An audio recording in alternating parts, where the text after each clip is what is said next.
Thanks once again for being here. My name is Mark Moyer. We're in the Clubroom, and it's brought to you by the Win Again Academy. And I'm super duper, a few more dupers excited to have everybody here, including David Meltzer, who's coming. He flew in all the way from his, I think he went from his living room to his dining, wherever he is right now, but thanks for doing that. And Jed, who's also, he's on the West Coast. So both these guys are taking time out of their lunchtime.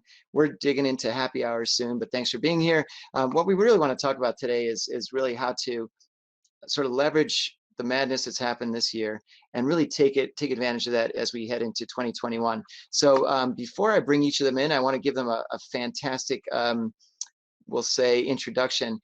So I've met and run into and seen David at a lot of different events, sports related events. And I was lucky enough to have him here in the Clubroom a couple of times. He is the co-founder of Sports One Marketing. He co-founded with Warren Moon. He is a three-time best-selling author. One of his books is right here, and I'm a best reader of that book. Fantastic book. And he's also hosting a weekly Friday show that you need to be a part of. He's also got a coaching program. He's got a sales training program. He is absolutely everywhere. He was the CEO of Lee Steinberg's agency, Show Me the Money, that movie, Jerry Maguire. Super guy, bringing him in a couple of seconds. Jedediah Collins, played in the NFL for 7 years. He was with the Saints, also with the Lions. We'll have to talk about the Lions. That's sometimes can be a challenging place to be, but I know he made it better. But also he's absolutely passionate about teaching young adults all about financial literacy. And that is something that is sorely lacking in this country. I think we all know that. We know people in high school that can be great at calculus, but don't have a clue on how to balance a checkbook and what a checkbook even is. And so he's got, he's written a book, and he's involved with the company, Your Money Vehicle, but he's also got a course that is fantastic. I'm telling you. So anyway, we'll talk about that in a few minutes. I'm going to invite them both in here. David, come on in, and Jed, come on in.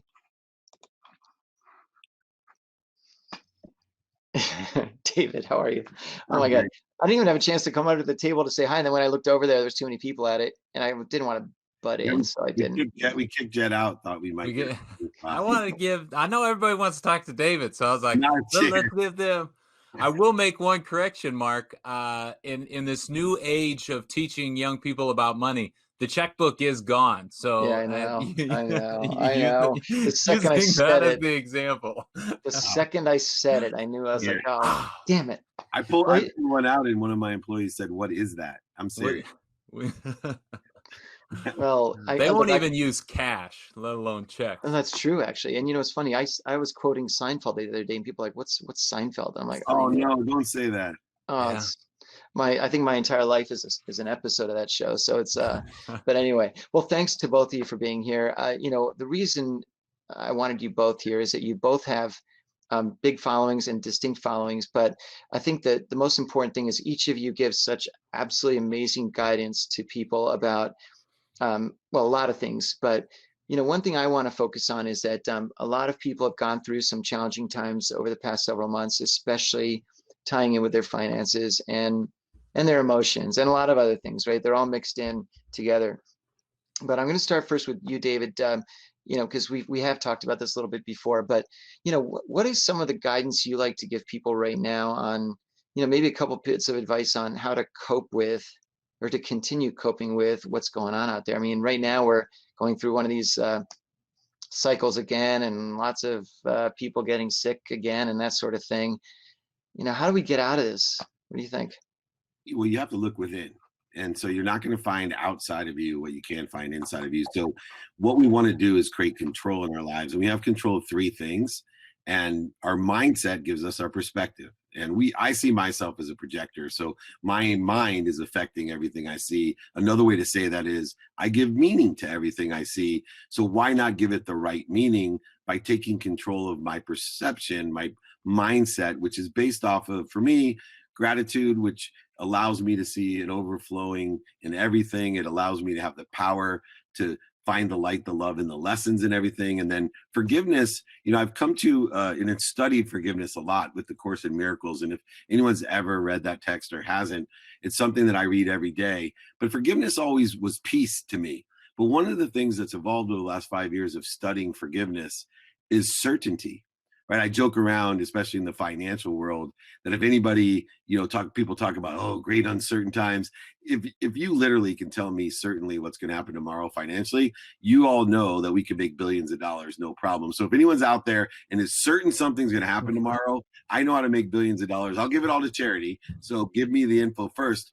But I have found forgiveness is the only thing that gives me certainty. The more capable I am of forgiving the unforgivable, that allows me to have certainty of mindset and controlling that through gratitude, forgiveness, and of course, accountability. What did I do to attract this to myself? What am I supposed to learn from it? Then moving on, the other control we have is how we feel. And so many people waste so much time feeling the wrong way. And so I spend a lot of time helping people emotionally feel good. And so we have control of our heart set or the way we feel. And then finally, just pragmatically, we have control of our actions and reactions. I always say you only get one action during the day. That's waking up. And if you don't have gratitude for waking up, you're making a huge mistake, because you'll end up like the myth of Sisyphus, pushing a boulder to the top of the hill all day just to have it fall to the bottom. Instead, plateau and grow. Understand that action is so valuable of waking up, then everything else is a reaction. And now we have to have different disciplines and strategies to think, say, do, believe, understand our personality traits, characteristics, possessions, and addictions in order to pay attention to what we want, give intention to what we want for the mathematical equation called coincidence or luck. And so those are the three things that I help people with: mindset, heart set, and the aggregate of their actions and reaction. Whew. All right, so I'm going to rewind the tape for 1 sec. There's one thing you mentioned about, and Jed, I'll touch on it with you in a second here, but the forgiveness aspect of things. I think it's partially forgiveness of the people that are directly surrounding you that you may be upset at for whatever reasons. But I think also a lot of people, especially over the past year or so, get really upset about things they can't control and people that they can't control and all that sort of thing. So I think that's part of it, right? Is forgiving in your mind, forgiving somebody that you say, well, this guy's a complete idiot for fill in the blank, whatever it is. Well, instead of just firing laser knives at them, it's got to be the other way around, right? And also understand, we don't forgive other people because they deserve it. We forgive other people because we deserve it. Mm-hmm. And so it makes it so much easier to have the forgiving, peaceful certainty in our lives, knowing that we want to understand others and pray for their happiness. Nice. All right, Jed, your turn. What do you think? Well, one, I've followed David in his message that you're going to find pieces of him throughout kind of what I have to present on. But speaking on controlling the controllables, I believe in this concept. We called it in the locker room, mow your grass. And I first heard it actually in a competitor of mine, another fullback, was just traded for, came into our locker room for the first time and was being interviewed by the media and asked, hey, how are you going to get on the field when we run this formation? Where do you see yourself? Who do you see yourself competing with? All these kinds of, questions, interrogation. And he threw up his hands and he said, listen, I'm just here to mow my own grass. And at the time, I was a younger player. I kind of smirked and talked to the guys next to me. And I said, hey, I want the job. I'll mow his grass, my grass, and everybody else's grass in here. What I didn't realize was he was a veteran. He was a true professional. And what he was intending with that comment was he was just going to go in his own backyard, take care of what he could take care of. And I think that is one of the most powerful lessons as we've kind of, some people have gotten through, some people have grown through the last 8 months of this crisis. It really forces us to mow our own grass. And I love this concept of controlling my APE, APE. And by APE, I mean attitude, preparation, and effort. And with attitude, it all begins with our thoughts. And you can be a great reader if you have not read Think and Grow Rich. It's just one of those books. It's one of the top 5, I think, most sold books in the world. But it really emphasizes this interpretation of thoughts becoming things, and how to manifest your future begins with that attitude. And I'll be the first to admit, I was sharing earlier on the call or in the club that I'm in Seattle. You know, it's dark here at 4 o'clock and it's cloudy and rainy. And I'm a Southern California kid at heart, so I need some sunshine. Now I'm trying to prepare it with vitamin D pills, but you can't replace sunshine. And so I get that doom and gloom. And I really have to emphasize this time of year, waking up. And the first thing in my head has to be not only my mission for my company, but has to be today's a great day. You know, I have an amazing wife. I have an amazing life. I have amazing kids. I have to tell myself that because I'm going to go sit at a desk until it's dark. And then, you know, that's the day. And so the attitude, I think, is number one. Preparation. I think preparing our day, preparing our week, really preparing for meetings and preparing ourselves is one of the most overlooked controllables. I can't tell you how many young people I talk to that show up to meetings unprepared, didn't do the background, didn't do the research, don't know the topics, don't know what they want out of it. And to me, those are all being unprepared. And so if I was going to give you one simple trick, tactic to change your life, and I think every human being in the world can do this, would be to prepare your day by starting with a glass of water. I think that is one of the easiest, most simplest little tricks in life, but a simple glass of water in the morning can literally change not only your psychology, but the physicality of your body throughout the rest of the day. And that third piece, attitude, preparation, and effort around what we can control is, as David mentioned, is showing up, is continually having that tenacity to keep going. And effort is one of those things that is uncoachable, it's unmeasurable, but it is always seen. And I look at this time right now, we've been challenged, we've been kicked, and a lot of people just simply gave up and stopped giving their effort. I think if we can all look in the mirror and kind of find peace in this idea that I'm showing up, I am giving my effort, it is really being rewarded 10 times at the moment. Nicely stated. Look, you know, it's interesting because I've seen people talk about the glass of water, which is great. I've also seen other people say, well, here are the things I need to do today. And they actually put down, take a shower and then check mark. And I kind of, part of me thinks that's sort of cheating because that's like putting in fake accomplishments. But, you know, it's, you know, I mean, I did that today. So I guess I got Elon Musk said that was his number one hack. Go ahead, David. Yeah, no, I was going to agree. In fact, taking a glass of water, I add a little bit of a woo-woo component that's changed my life, is that we're over 80% water, which is why that water is so important. Water is the greatest conductor of electricity or emotion, right? Energy itself conducts through water. So I actually drink a glass of water and put my daily intentions into each sip. So I'll actually put that in, and then I'm putting not only the thoughts, but the actual energy of my intentions from the water become part of my 80% or whatever percent of that is for the day. And so it becomes a physical part of me, my intentions, beyond what I think, say, do, and believe. That's the next level. Well, look, I'm in New York. We don't have water. Check off drinking water too. Don't worry. That was awesome. Very good. So, so with all that said, I think a lot of people have tried to, I think anyway, sort of try to pull the silver linings out of a lot of what's been going on. And in fact, you hear about a whole lot of people who've sort of reinvigorated, we'll say, or whatever the right term is, their relationships with their family, because now they're all together. And it used to be everybody was going a million miles a minute, but away from each other, not towards each other. And so now that's come together a little bit. But as we'll see how things open up again going into next year and people start separating again, how can they keep the benefits of what they, I guess, learned this year? Yeah, I mean, for me, it's understanding the routine that I have, an adaptable routine based off of non-negotiables. I'll tell you the greatest lesson that I've learned is, my training is on this on Friday, is lying to myself. You know, I was the first one out there. Oh, I have a weighted balance, but 2 minutes a day with my family every day is worth 2 hours on a Saturday. Well, I'll tell you this, the biggest lesson is I got invited to the Super Bowl this year, and sideline passes, because there's a testing protocol that's going to be utilized and all this stuff. And it's also the same time my entire family is going to be home again. And I'm not going to go. I decided, because of what I've learned during COVID, that I'm not going to lie to myself anymore and put value into things that are non-negotiable for me, which is how often and how much it means to me. I got 3 teenage daughters, 2 in college. For all 6 of us to be at dinner and to spend the Super Bowl together in California means much more than all the things that used to mean a lot to me. And so I think having non-negotiables would be the key to take the lessons that you've learned from this and the positives, the silver lining, and apply it to as we evolve into the second half of this disease and past that, hopefully not into overtime, into a new game.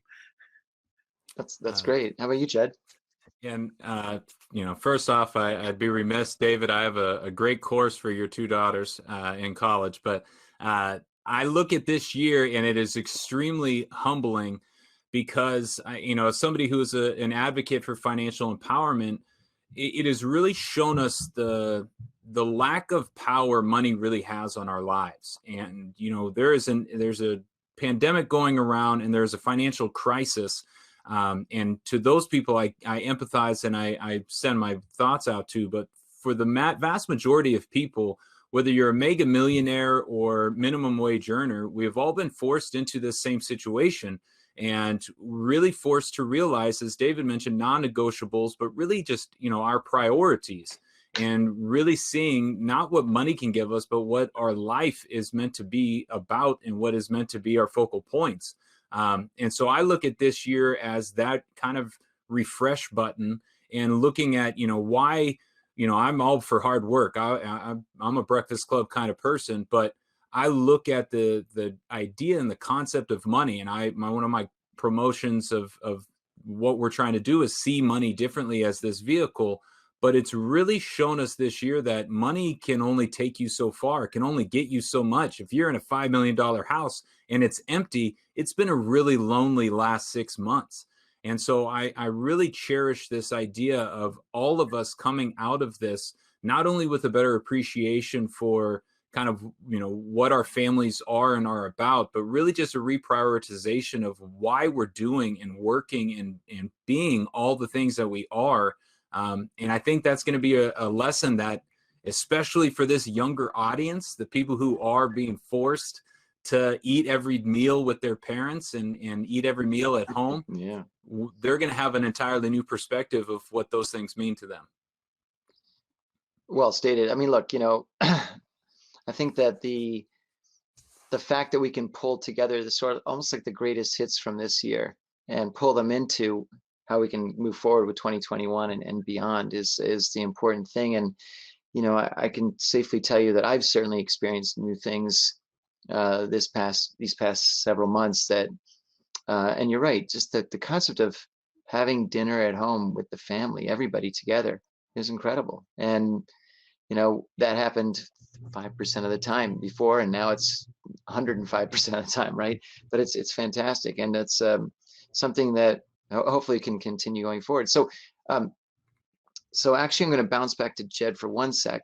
In terms of the financial side of things, I sense that most people have been sort of concerned about how some things have gone the past several months, especially those who run small businesses or work for companies and small businesses, that things have just been tight. What are some of the things that you talk about, especially in your course, and how you talk to young adults about this, that maybe list 1 or 2 things that you feel are pretty critical for someone to take a look at so that they emerge farther ahead going forward? I challenge young people today to stop pitying themselves and to see this opportunity, because we have all been put on a level playing field. And throughout history, I don't remember another time where a 20-year-old is on a level playing field as a 50-year-old.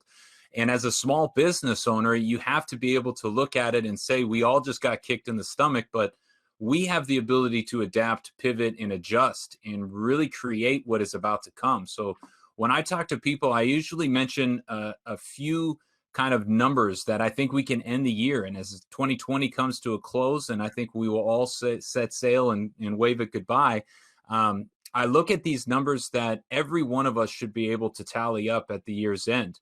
Number 1 is going to be, what was our burn? what was that number that went out the door this year? Coming up on the end of December, looking at your bank or credit statements, you should be able to have a quantifiable number that you can say, hey, I know this year I spent X amount. And why that is so important is it will not only begin to set the allocation of your portfolio, but it really sets the intention around what your freedom years look like and how long it will take to get there. So the number one in most, I would say most people in America have no idea at how much they spend. The end of the year is a very clear-cut time to say, this was how much I spent on a monthly basis. Each month may be different to some degree, but most are pretty consistent. The second one, especially for young people, young professionals, is that credit score. What was my credit score ending in 2020? Did it go up or did it go down with what this crisis was? And then number three would be really looking at, what is our time horizon for the extra dollars that we have? And if we can confidently say we have a time horizon of 5+ years, then we get to go and employ those dollars and begin our investment strategy and really have a comfortability knowing the market and every investment has risk, but we have the time to kind of mitigate that risk and really get the return of making our money go to work for us. Oh, that's great. I love that. That's good. Dave, how about you? I'm a big fan of what Jed's talking about, and it's taking inventory. And I think taking inventory financially is extremely important, and utilizing, I like to take my emotion, and I have a practice of taking inventory at the end of the year. I pre-allocate knowing what I spent last year. I tell myself percentage wise where my money is going to go. I set objectives of minimums of what I'd like to make. I hate people that put time with money because it doesn't make sense. So I just evolve the resistance by saying I'm going to make more than $100 million or whatever it may be, instead of I'm going to make this much by December. But I think taking your emotion out is so important. Even if you use like Elizabeth Warren's just general 50, 30, 20, and you can look that up, that 50% for taxes, 30% for expenses, 20% for savings. If you already predetermine the percentages of what you're going to spend, it's so freeing because it takes all emotions out of your spending, and it keeps you under complete control. When unexpected things come up or people need money for charity, you can say, this is how much I've had allotted last year for this. Please let me know for next year. I have found taking my emotions out in December, as well as taking inventory, are the two key components. And you're talking to somebody that did not do this, was worth over $100 million, and lost everything because I had no clue what I had, how liquid I was. I didn't ask for financial help from people like Jed or Mark or others that are on here. And, those lessons over the last 15 years have allowed me to accumulate more than I've ever, and help more people than I've ever been able to help. So please take inventory and pull your emotions out of it, and you'll be fine. That's fantastic. So real quickly, if you have any specific questions for Jed or David or myself, please put them in the Q&A section, which is the far right. And what we'll do in a few minutes, if you fess up who you are and don't do it anonymously, we'll actually bring you in to ask the questions live. And as long as you promise just to ask the question and don't go off on some tangent. Well, that's happened before. Big time. But before we jump into the questions, though, one other thing I want to throw out there is that people often say, and rightly so, it's critical to invest in yourself. And I see a lot of people get really concerned because they'll say, oh, well, this course costs X, or that whatever costs Y, and that sort of thing. And a lot of times they get the big block or the big wall in front of them because they say, oh my gosh, that's X amount of money. And one of the things I like to talk about is, well, something may cost $1,000, $500, $50, whatever it is. But if it's clear that on the other side of that, that's going to be returned back tenfold or whatever it is, it's a no-brainer. But how, especially with you two that are offering products of at different levels, as am I, how do you put that? What kind of terms you put that in? Jed?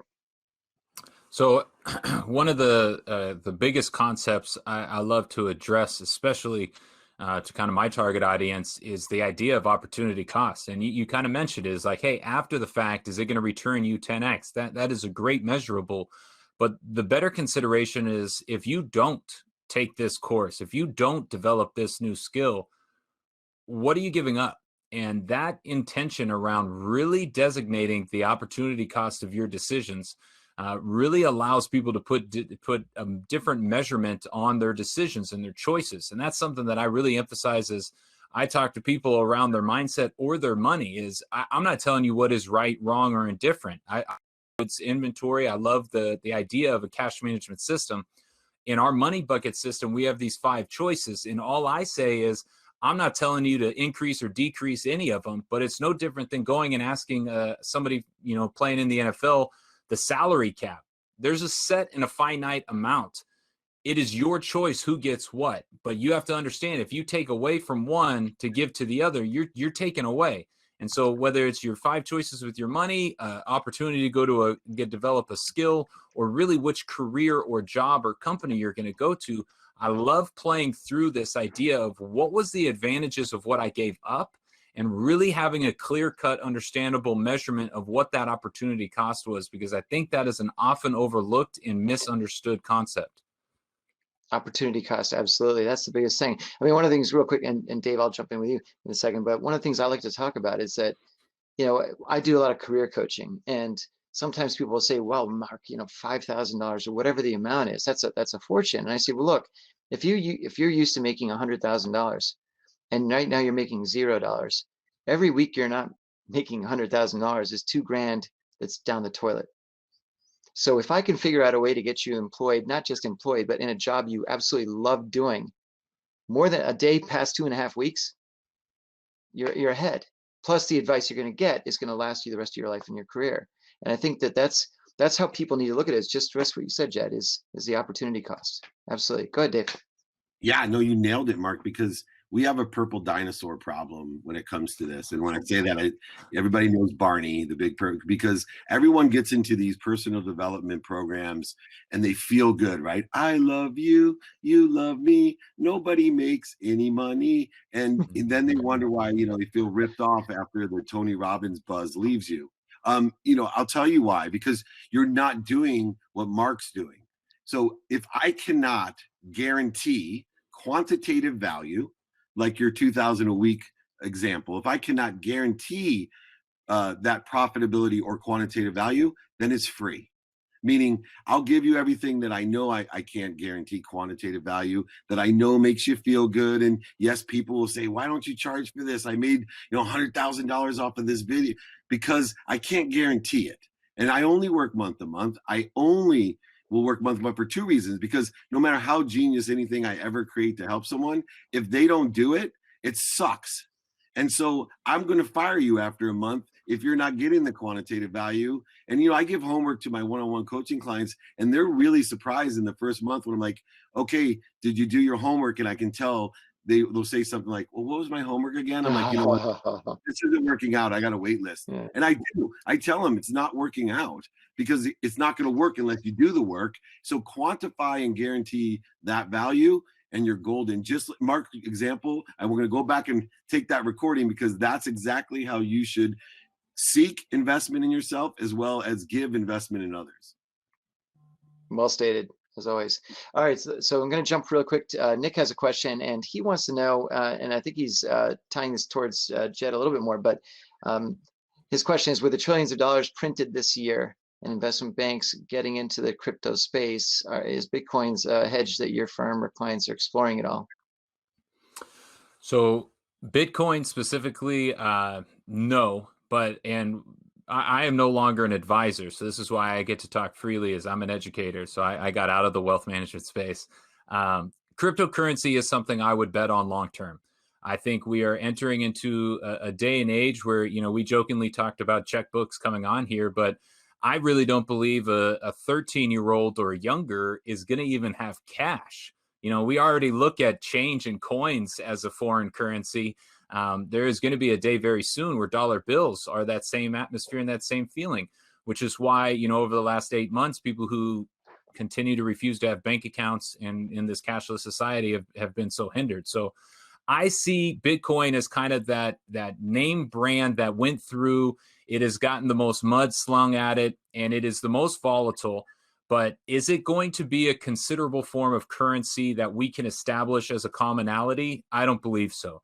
It won't until a country chooses to have it backed as their currency. And until it can be regulated, tracked, I don't see that happening anytime soon. So do I believe in cryptocurrency as something that we will use in the life going forward? 100%. It is a great technology. Would I bet big on Bitcoin personally?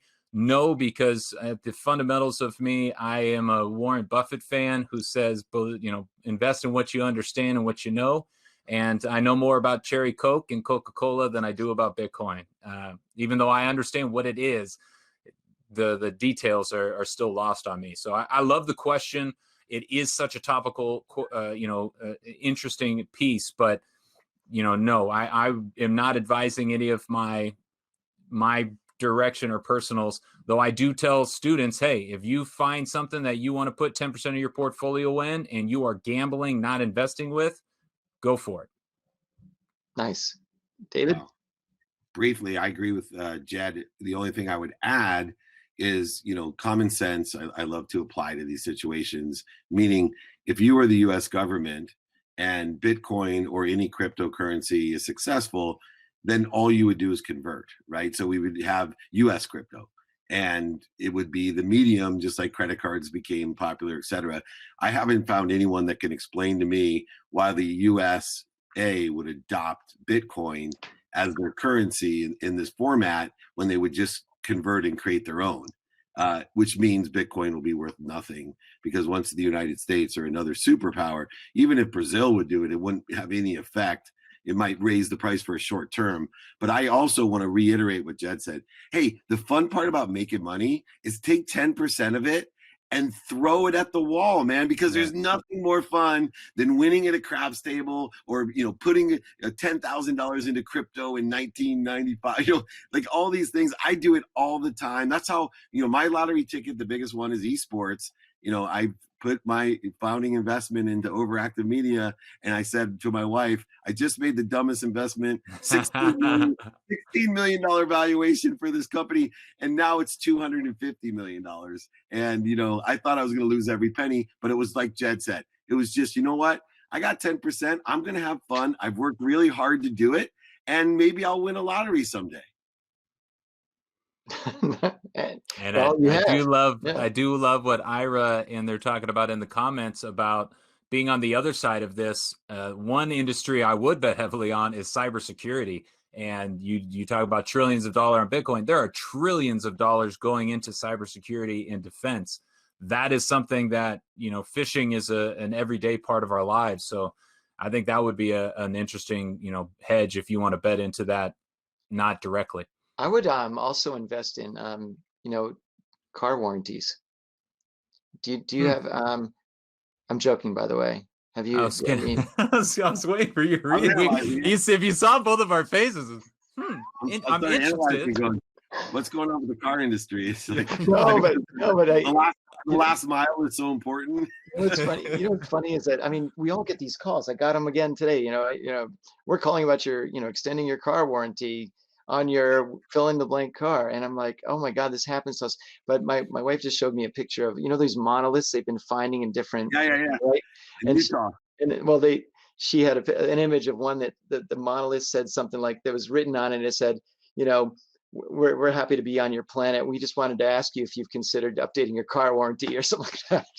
That was brilliant. Anyway, all right, so I'm going to bring Natalie in because I'm going to have her ask her your question directly if she's okay with that. So Natalie, why don't you join us in here? And she's fantastic. Wait till you hear the work that she does. So Natalie, before you ask your question, just tell everybody what you do, if you could. Yeah, so I'm the founder and executive director of Every Kid Sports, and we're a nonprofit that is focused on helping low-income kids get equal access to sports. So we cover up to $150 of the registration fee, up to 4 times a year per child, and so that's nice. What we're doing. Right. David, contestant on 2-minute drill right there. Yeah, she was. Yeah, which is coming out January 8th on Bloomberg. Check it out, and Amazon. You'll see Natalie. Nice. All right. So my question is, so I believe in setting intentions for my year, month, weekday, instead of letting life just happen to me. So when I wake up in the morning, I set an intention of what I'm going to get done that day instead of letting my calendar dictate what gets done. You know, I have different practices that I use around that. But I just would love to hear from you guys, like, what are some of your practices for setting intentions? I hear a lot of people speak what they want, you know, oh, I want more money, or I want more happiness. And I know for myself, and I'm also a coach and work with clients, that what you want is very different from what you're doing. So I just love to hear your Well, you don't mind, I thoughts can around. jump in, because I just have a couple of minutes before I have to jump, and this is a topic that really is part of my daily practice. And I do integrate my calendar with intention, meaning I'm a student of my calendar. And studying to me means I pay attention to and give intention to those coincidences of what I have planned in my calendar. More importantly, what I don't have planned in my calendar. People ignore all of that empty, productive space. And of course, my sleep. My tomorrow starts today at 9 p.m. Have an unwind routine, which is like warming up for a workout. Unwinding for sleep is crucial and critical to your success.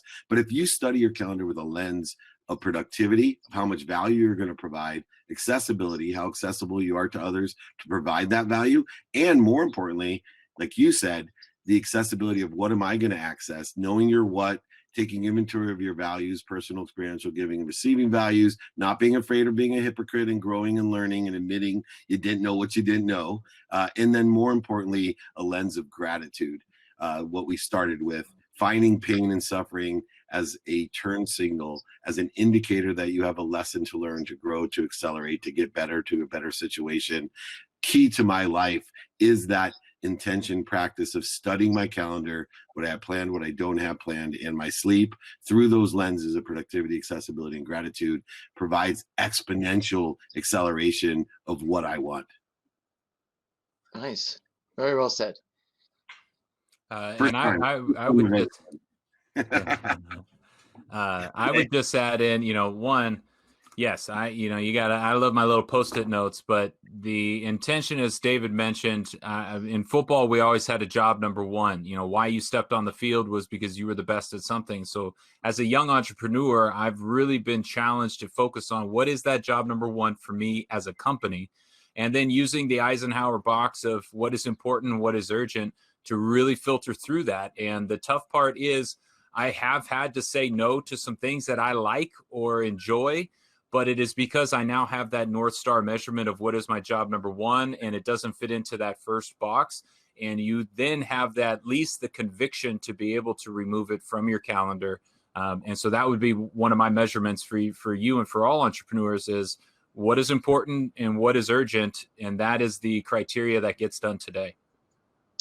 Well, let's throw in one last quick thing. You know, I think most entrepreneurs have a tendency to be faced with almost like a whack-a-mole existence, where things pop up, and bright shiny light and everything else. And I think the toughest thing to learn and to get used to is staying in the guardrail, staying in your lane, staying focused. And I mean, I'll be honest, that's one of the things that I've had some challenges with, because sometimes a lot comes at you at once. So I think it's fantastic that you all are doing these things to stay in your lane and stay focused. Thanks so much, Natalie. We'll see you at the table again in a minute. And so David, I know you got to jump in a sec, and Jed, what we'll do is real fast, kind of tie together a couple last second things, and then we can jump back. But David, maybe just one quick quack. One last thing that you want to throw in so as we head towards the end of this year, and something you'd like to sort of throw at everybody. You know, I'm going to stick to my favorite one-liner, which is, look, if you're depressed, anxious, frustrated, it's really simple what to do, and it's to be kind to your future self by doing good deeds. There's a simple solution to anxiety, and it's helping something or someone with something. And so I really encourage anyone, if you're feeling that angst, that anxiety, frustration, end of the year blues from the holidays and the sickness and the news or whatever else can bring you down, just take a step back and think to yourself, I'm going to be kind to tomorrow. I'm going to be kind to my future self. I'm going to go do a good deed, even if it's not to someone, if it's to pick up trash in your neighborhood, or, you know, to do some activity that helps. You're going to instantly, dopamine, oxytocin, serotonin, endorphins will be released. You'll biochemically feel better, and emotionally, it's the truth. So it will heal you. I promise you it'll work. It's a very simple trick. Spot on. And Jed? What do you think? I got to follow that. That's well, I was going to ask David to come to my neighborhood and pick up a couple things, but you say after following me, all you got to know is the word ditto. Ditto. What he said. Or that or the Chinese phrase, same thing. Same thing. Nice. Well, but listen, both of you, I really appreciate your time, obviously, always, and such incredible advice today. Thank you so much. And I'm going to make the recording available to everybody, including myself. I'm going to watch this again a couple times. And David, just keep writing the books. I'll keep reading them.